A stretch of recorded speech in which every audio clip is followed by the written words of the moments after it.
Welcome to the Lock In podcast. This is episode 36, and it's been a year, more or less, since pandemic restrictions were first introduced in Ireland, starting with the schools closing for 2 weeks. In fact, they didn't return until September, and then they were gone again at Christmas. They're now in the middle of a phased reopening. In the meantime, we've seen 5k limits, county bounds limits, new variants, vaccines, remote working, click and collect, virtual events, a surge in online business, and the choking of the hospitality, tourism and events and arts sectors as well. Who knew a year ago what we were in for? Who knows what's ahead? When Leo announced additional stay-at-home measures in late March, some people on social media said, let's not call it a lockdown, let's call it a lock-in. It sounds like much more fun. Let's play a little game of pretend. So that gave us the idea for this show. We went off, of course, at Black Night and we registered the domain, thelockin.ie. But it wasn't the first pandemic podcast. There were others out before us, including the pandemic podcast launched by our guest on today's show. Let's say hi to Emmet Ryan. Emmet, welcome to the show. Great to be on with you, Con. It's nice. It's nice to be on this side of the conversation for once as well. I got to say. You do podcasts, of course, as well for work and in your private life as well. You're technology editor at the Sunday Business Post. Is that correct? We don't use Sunday anymore, Con, because we're just business posts because we have news every day of the week. That's right. I know it well. So fantastic. And a print edition, of course, once a week. But like exactly, yeah. Very good.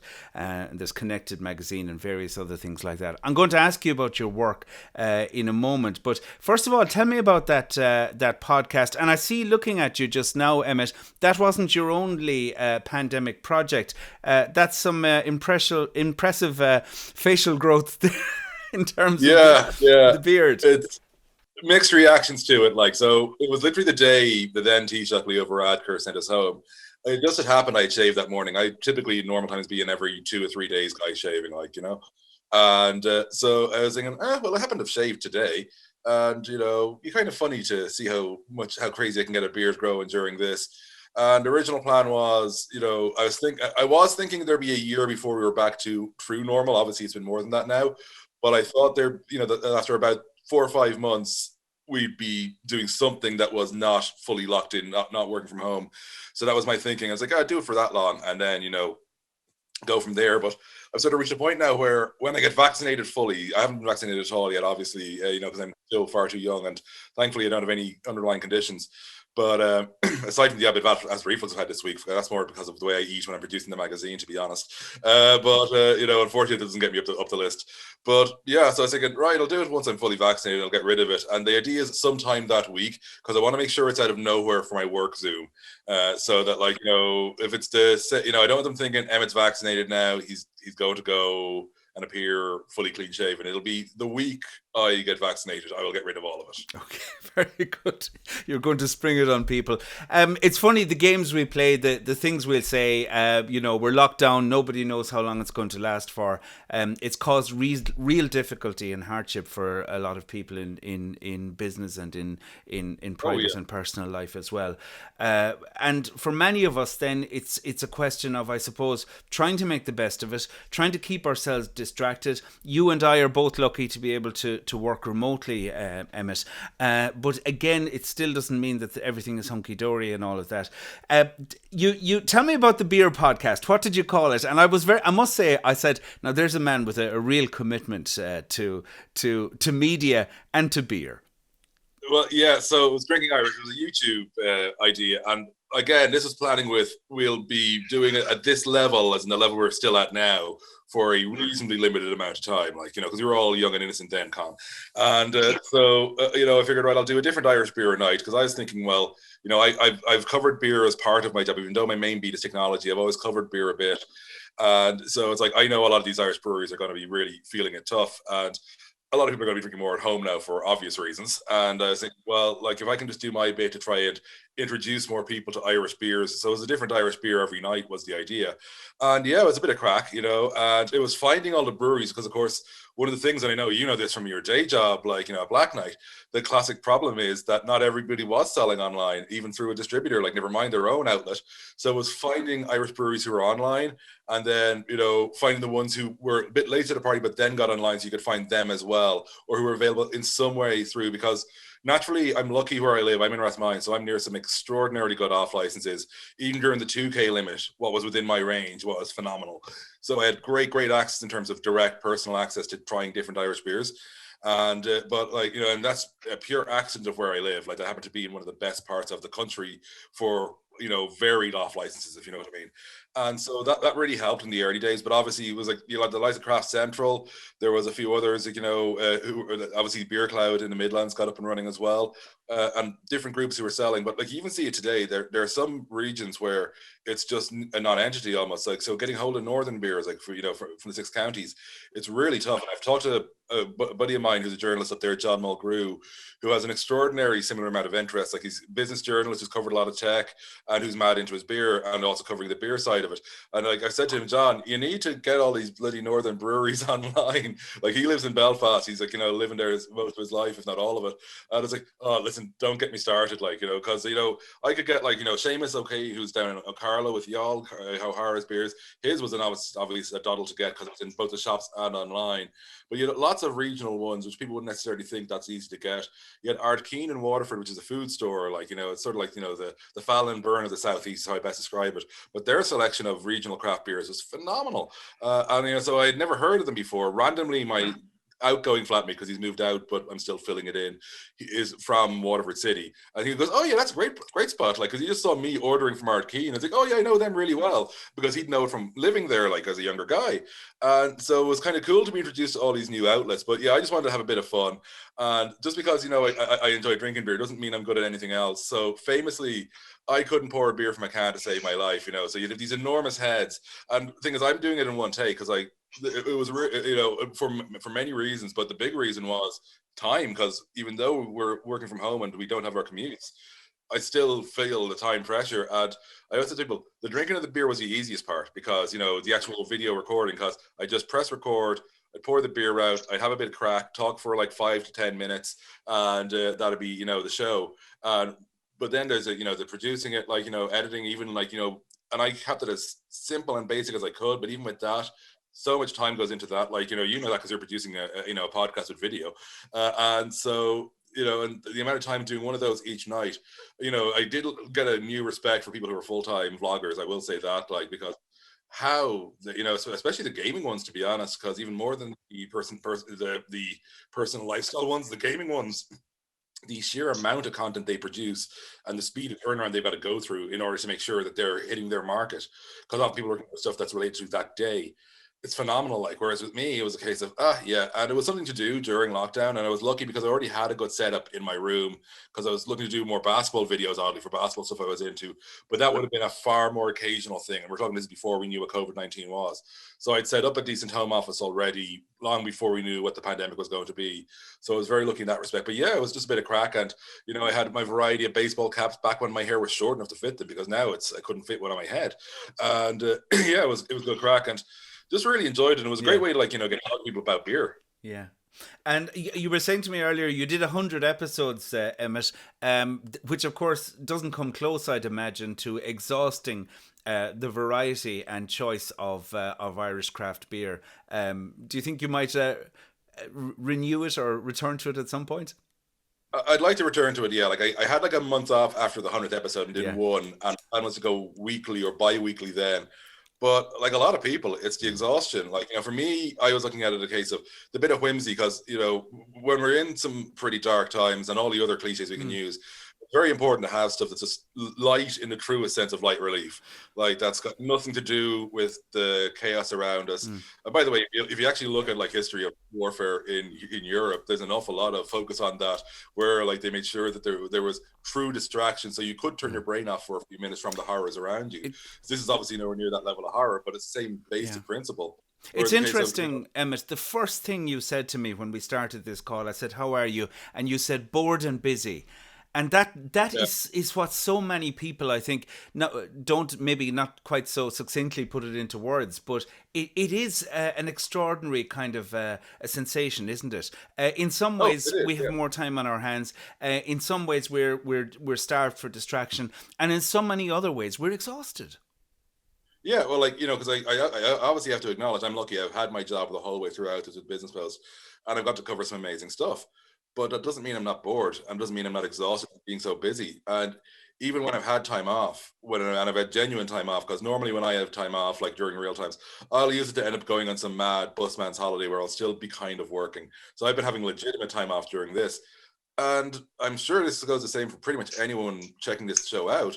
I'm wrecked. I mean, there's no other word for it. I'm absolutely wrecked. And, I'm like most people I know are most of the time pretty wrecked. Like, it's like, you know, and it's like, I suppose some people have had a different variety to it as those who've had kids during lockdown, as in new kids.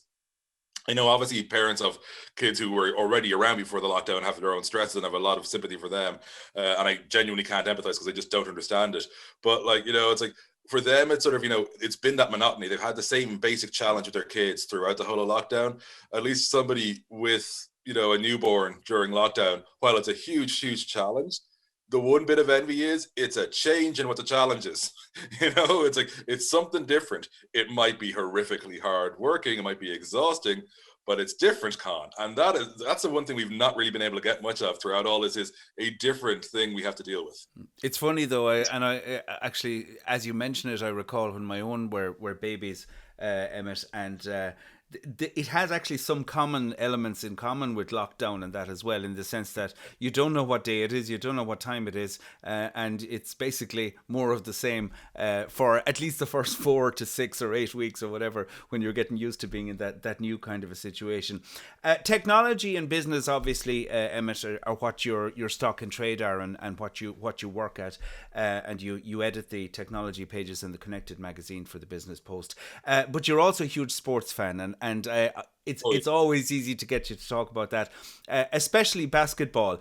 What's your take on I suppose how we have seen lockdown affect elite sports? We've seen the NBA go into a bubble. I think, wasn't that last year, or what's yeah, happening? What's yeah. going on there at the moment? Fill me in. So obviously in Ireland the league's basically shut down because Yeah. there was no safe way to do it because it's an amateur league. Like most Yes. teams would have one to two professionals, which out of a panel of 12 to 15 players, that means most of your team, like 90%, are amateur, and obviously asking them to observe is very, very different. And even then, a lot of those professionals would have had jobs which involve, as in side jobs, in schools. So that involves a lot of mixing with people as well. So even with them, it would have been asking too much. At the larger level, like you look at it in Europe and the NBA, I got to say, and I'm saying this to a sports journalist, Dara Crowher, the other day, is that the more I care about a sport, the harder it is to watch during lockdown. And it's because of how much I'm used to the crowd. So, it's like I found sort of sports I'd hardly have watched. Like I wouldn't be a huge golf fan. All these sports I don't think I have anything against, but I wouldn't have been like that pushed about golf. Football, unless it was UCD football, I'd watch it, but it was very much background noise for me. And like they've been very easy to watch. But like even like sort of say the darts at Christmas, I couldn't really watch that this year because that entire thing. I'm not a massive darts fan, but that's so built around the crowd that when you remove that, and even with the fake crowd noise and all that, and I'm totally 50-50 on whether it's a good thing or not, it just isn't the same. And I noticed even from going to like Irish League games in basketball, where you mightn't have huge crowds at some games, any crowd of any kind is so much more than zero and or fake noise, and that's the thing you just can't replicate. And I even watching games in Europe, which I'd cover a lot because that naturally is better for me time zone wise. I wish I could stay up for the NBA, Con, but not the way I sleep these days. And but like even watching the NBA though, when the games are on at regular times, like there's a classic one, Martin Luther King Day. It's a holiday in early January in America, say mid-January. So there's loads of games on at European time on a weekday. So it's basically my, Christmas of basketball almost. Didn't watch it at all this year because it was just too hard for me mentally to be able to check in when there wasn't that little hum, the natural hum, as opposed to the, fake crowd noise hum. So yeah, it's been weird watching it, to be honest. I've written a little bit about it, but it's been very hard. I noticed the less I care about the sport, the more easy it is for me to engage with it during lockdown. Like, well, that said, now I'm a huge boxing fan. I've had no problem watching boxing, but I think that's because it's so tight that the crowd, while being part of it, isn't as big a part as with other sports. Like, so that's been, I suppose, the exception of the sports I care about, where it's been easy to watch. Like rugby, I found at times brutally hard to watch, to be honest, because the fake crowd noise is hilariously inept, and it's like, and that's not rugby's fault. There aren't any good rugby computer games, so they've got nothing to base it off. And so, and it's just, without the crowd, you feel it. You just do, and I know it sounds very odd, but like to me, it's like I always appreciated a hot crowd. Like I was always, when I went to an arena, if I was writing a long piece, I would be describing how the crowd were part of the story, and even if there was nonsense parts to it, but like that to me it's part of the experience. And you really, really miss it. And I know it sounds weird. Obviously, people miss going to games. I do myself personally, but I kind of, even watching games on TV, I really miss the crowd as part of the narrative, if that makes sense. It does. It's starting, Emmett, to feel a little bit like, in a way, I know people said it at the start. We're not going back to the old normal. There's going to be a new normal. Some things are going to change permanently. Now, initially, I was skeptical about that, but it's a year. It's been a year, and I already feel different about how we approach things and what we hope to go back to. It's great going out for a walk, meeting neighbours, staying in touch with people. You start to see what's really important, I think, in life as well. How do you see this playing out, Emmet, from your perspective, as I suppose as a journalist and as an individual as well? What kind of normal do you think we're going to go back to? What is going to change permanently, maybe, or what do you think? What do you think will be the lasting impacts of this? I think there'll be if you're a company competing for any level of talent in any sector, if you're not offering a 3 and 2 of some kind, where one of those is like remote and the other is in the office, you're going to be in trouble. Fully remote is also an option, but I think for a lot of people, and even just talking to my friends, and even myself to some degree, and I always hated my commute to my office. I love the actual office itself, but just from where I live to where Business Post Towers are, as I like to call them, it's just not an easy commute. Like, because Dublin transport isn't designed to go east west; it's like only north south. So to go north and then south is how I describe my route into work. So it makes no sense. And but like, yeah, I think all those employers are going to have to be offering some form of hybrid. But the big thing I've been trying to get across to people throughout this, Con, and you know this because you've been a remote worker as long as I've known you, is this is not true remote work. This is like, you're stuck in the one place. It's just a different place. Like for me, remote, because I was very lucky in the way I worked. Now, it was brutal on my body, but cumulatively, I'd be on the road for about 2.5, 3 months of the year every year. And like that would mostly be in 2, 3 days lodges all over the place. And, it's not ideal, but like, it worked. But it also meant I got used to being able to work from all sorts of environments, be that an airport, be that on a bus, be that whatever. I knew I was always very comfortable. But if I was meeting somebody in city centre from Dublin, I'm coming out from where Business Post is, which happens to be near Vincent's Hospital, bizarrely. So when Leo was telling us all to go home, we definitely said, "Oh, yeah, there's no problem there. We're beside the hospital." Because like, all our thoughts was, "That's a hospital. That's scary. We're running." It's like it was no one was trying to make a case in our place. There was universal, consensus on this, that going home was a very smart idea. Was wholly agreed. And you'll rarely get consensus in the newsroom, I can tell you that. But there was no doubt of it there. But but yeah, it's like, for me, if I was going, I might go into the office in the morning. But if I'm got a meeting with somebody at say 2:30 in town, I'm not going to like wait till the last possible moment to go into them. I'm going to go, well, I can go into town. I can park in a Starbucks near them, and this isn't advertising for Starbucks. I always think of Starbucks is where I work, independent coffee shops is where I socialize. I have always split them off mentally, and I can still be working, and then I can just walk up to them rather than the commute being at the last possible second, and I can then go on to something else, and that would be very common. So say it was a Thursday, be a classic one where my deadline might be 11 a.m. or 1 p.m. depending on the way the day is going. So get the stuff in for then. I might have a meeting. I might know I've got news talk for pre-recording a Splunk, their Irish language show, or anything for Jess Kelly's Tech Talk or whatever. That could be any time from 4:30 to 6:30, depending on when they want to start. Like, it wouldn't be the whole window, but it could start at any time from 4:30 to 6:30. And I would know this in advance several weeks, quite often, And so I'd go, well, what else can I fit in that's in a location between work and news talk? Because, it makes sense for me to be able to do something useful in that period that isn't just building everything around the commute, like make the commute work for my job. And I think that's what true remote is. It's genuine flexibility in where you do your work. And that's what I'm hoping we see a lot more of when we come back. Like obviously for people with families, it's like, it's a huge thing. Like I've a couple of friends who have done a genuine like 3 days in Dublin, 2 days back home since they had their first kid, and back home for them is in Kerry. And they're both in different companies, but like they've both made it work. And because they want their kids to grow up where they're from, which is great. And they've gotten around their third now, and like their employers in both cases, one was a small company, one was a very large company. I'm deliberately not naming because I don't want to give away who my friends are, but like in both cases, the large employer and the small employer were both very understanding, because they realized having them as a happy worker was more important. And also frankly, the existential part of that person just may not work for me if they can't be back home. And so it's like it's one of those things where it's an easy win. And like I wrote about like sort of the remote stuff I've written about it so many times during this.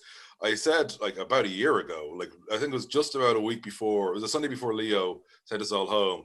I said, here's the only question you got to ask yourself if you're a boss, if you're in any level of management, do you trust your people? Because if you don't trust your people, to be doing their job and you're not looking at them, your problems are way, way deeper than than just like whether the person's able to sit at their desk or not. If you can't trust them to do their job, knowing that they have a buy-in, knowing that they have responsibility, and knowing frankly they just don't want to be seen as a bum, which is a key thing. That's huge. Like, because I've always like said end product is so much more important than where you're sitting. And I've always had that attitude. Now it's like, unfortunately, I've had that attitude like for a long time, and I'm known as being not the most well. I'm diplomatic, but I don't hide my views either. So I am known as diplomatic, but at the same time, it's like I will say something stupid, which that gets me in trouble. So but now the business house is always understood because he knew the nature of my desk required flexibility. But I've had other roles in the past where definitely it was a case of you don't need to see me, you just need to see the work. And that definitely got into a bit more aggro, so it's like it makes life interesting, Con. You got to keep life interesting. This is the last podcast I'm doing before I'm 40, so I'm trying to make sure I enter the true bastion of middle age in style. Oh, you're due to turn 40, is that right? Yeah, on the 2nd of April. So I'm Wonderful. assuming we're coming out before that, so this will be one of my last great blasts from my late 30s. Fantastic. Well, it's a privilege to be associated with that, Emmet, and thank you for granting us that honor. One final thing I must ask you: you did 100 podcasts of Drinking Irish or 100 videos of Drinking Irish. Did you pick a winner? No, Would and you? that's not just because I'm nice. But it's the same approach I take with the 30 under 30 we do every year in Connected for 30 young people in Irish tech. My approach is it's like sort of like comparing apples with apple. In that like I think direct comparison, even when it's two beers, because there's so many styles of beers, but also like I've Leslie, who's a wine journalist whose name is Casey now, which is annoying me, but everybody knows him if they look up Leslie Wine and Food on the Twitter. Like he's a great way of saying about what's the best wine is, and that's the wine you like. And that's my attitude toward beer. Like, so I always try and because I don't particularly like saisons, which is style of beer, but that's mainly because I have sensitive nostrils as in the sinuses, and so it tends to flare them up. But that's just me. So but like I will still judge a saison based on what a saison drinker likes. So that's what I'll try and do. And my favorite types, like it varies. Like, so sometimes a year I want an ale that's got a little bit of grapefruit in the finish. Sometimes I just want a really straight up regular ale. Other times I want something that's very stout style, and like it depends on the mood I'm in. And I think if you can judge a beer on its own merits, but comparing them to each other is a different story, I think, to be honest. So like whenever I'm doing the 30 to 30 in Connected, I'm putting that person in on their merits, not how they compare to somebody else, if that makes sense. Because I'm trying to show a variety, because your classic one is someone in a social enterprise versus someone who's, running a company that's worth a few million. There are two totally different things they're going for. Neither should be considered greater than the other based purely on some concocted metric that doesn't really account for anything. I'm kind of going, is this person worth following? Is this person worth following? Well, yes, so they both get in. And like the only metric that really matters is, are they under 30 on the day the edition comes out? We actually take that part very seriously, by the way, because when I was starting it, I said, I've seen so many of these X under X lists where I know someone and know they were already over the age when it came out. So I will literally, if someone's 29 the year of it, I will actually check what their birth date is with them, which can be offensive to some people. But it's like, I got to make sure that they don't turn 30 until the day after it comes out, because my rule is on the day it comes out, you must not be over 30. And yeah, it works out pretty well. Very good. Very good. Well, and I take the point about the beer, so Emmet, as well. What I will do is I'll ask you afterwards to recommend something for me. I'm not a connoisseur by any measure, but I do appreciate the advice of other people. I always say people do try local stuff, not just because they're supporting local, but just to see what lads in their area are doing. Like, because there are breweries in Clare. The name has escaped me right now, which is terrible. It's I'm really, really sorry, because I have actually reviewed a Clare beer on the series, which is why I'm annoyed at this. But like Treaty in Limerick are great and they're worth doing. I know they're next door. I know the Limerick Clare rivalry is a thing, but I've always known as one of the friendlier rivalries in sports, like in Ireland. Like, that while obviously when they're against each other, they're a bit of aggro, but they'll generally not have any real hatred for each other if they're not playing each other. So so there's like what we're seeing, and Limerick as well was one of the slower starting markets in terms of coming up with craft beers amongst larger parts of Ireland. Obviously, given where Black Knight's based, I can't but say O'Hara's. But like seriously, like what Seamus has done for introducing people to the ideas of like locally produced beer in Ireland is extraordinary. My running thing I always love pointing out about Seamus is Seamus was his second employee because he was still full time in his civil service job, government state job. I don't know if it's civil service as such, while his wife was staff in O'Hara's. So technically, the founder of O'Hara's is the second employee of O'Hara's. So, but yeah, no, it's like you should definitely try O'Hara's. But like, there's so many good ones. You got like guys like White Hagout and Sligo who have all sorts of crazy flavors. 8 Degrees in Cork who are doing all kinds of sort of cool beers. There's such a brilliant variety of brewers out there. Like my favorite beer is one called Vietnam by Trouble Brewing, which prior to the lockdown was only available in like 4 pubs in Dublin and like literally nowhere else. And they've canned it because obviously they have did an exclusive deal with this group of pubs. And thankfully one of those pubs was like 15-minute walk from my house. But it's like that's a great one worth trying as well. And like Trouble's a great story because they're, like a lot of the Irish brewers, I know have gone off on this, but on a bit of a tangent here, but so many of the brewers grew out of the recession that we all recall from, about 12, 13 years ago.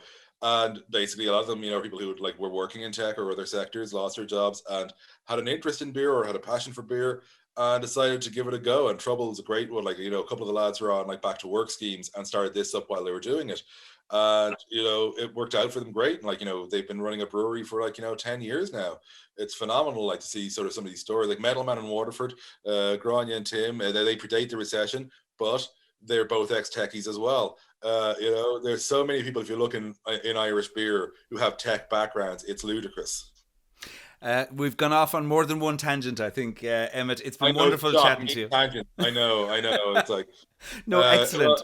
Thanks so much for coming on the show with us today, Emmet. And we look forward to, I suppose, getting back to some kind of normal at some point in the future. Thanks again.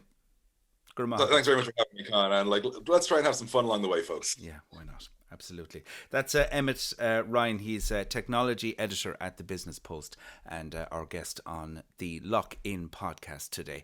Just as I said, trying to make the most of things. The Lock-In.ie, we've talked to journalists, we've talked to brewers indeed as well, we've talked to artists, we've talked to writers, we've talked to musicians and educators, teachers and that as well. If you know somebody that could be or should be on the show, get in touch with us, leave a comment at the Lock-In.ie, or you can email me, Con, C-O-N-N, at blackknight.com. Agus sinna bhfuil an trása, go dtí i gceann caiiciise beag an chéad agrán eile an glóra goin, go dtí sin go dtí sibh slán.